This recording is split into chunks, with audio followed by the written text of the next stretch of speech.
What up YouTube, TK here, and we are inside the Amiga 500 Plus. It doesn't work, and this is probably why. We have a battery and we have disgusting corrosion. We're going to clip that off. We're going to scrub the board with some soap and water, particularly around these corroded areas, and we're going to see how it goes. So I'm just going to start by yanking the drive and giving the board a wash, and we'll see how we go. Wish me luck.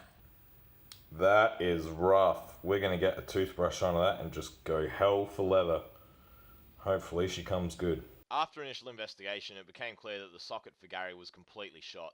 So I basically cut that out and completely replaced the socket, which took ages. After I resocketed Gary and fixed some broken traces, the machine still wasn't working. Powering it up, I'd see a screen with no sync, flashing grey, pink, and all manner of other colours. Just completely hopeless. Then I found the Amiga troubleshooter, which basically said if you've got no sync, look at Agnes and U41. I decided to replace U41. So I cut the chip off the board, and then using a toothpick and soldering iron, I pushed out all the pieces of pin out of the vias on the board. This made it really easy to insert a new socket, which I soldered in place before putting a new chip on the board. Powering the machine up, suddenly I had sync again, and I had a screen displaying a blue raster. This told me there was a problem with the custom chips, either Gary, Agnes, or Denise. At this point, I googled and found a YouTube video which I've linked in the description, which basically said, hey, have you checked that pin 4 of Gary goes to R113? So I checked that, the trace was broken, I fixed it, and oh my god, what happens next?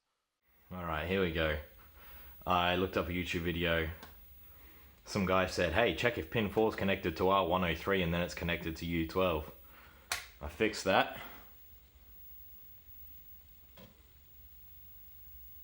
Oh, yeah! So that looks like it might work. We're gonna put a disc in. I'm feeling pretty cool. I can't believe it. I never fix things.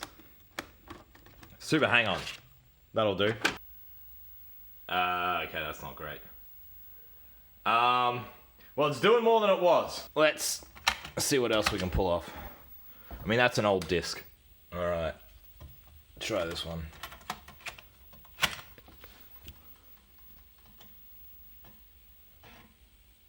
Sounds more positive. Hey!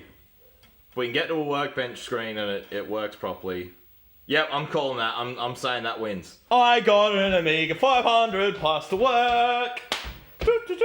I'm just psyched because I've never successfully fixed anything. In summary, what we did is first we redid these traces here because they were clearly bunk. Then we socketed Gary because the old Gary socket was gross and corroded. Then we had flickery video like I showed you, so then we replaced U41. Then we had grey screen going to blue. Then I honestly, is the biggest chance in the world. Just happened to Google a YouTube video where some guy's like, oh yeah, I was trying to fix my Amiga 500 Plus, and there was a trace under Gary from pin 4 that just didn't work. And so I fixed that, went from pin 4 to the other side of R103, and bam-a-dam-a-dam. That's fantastic. Well, till next time, TK out.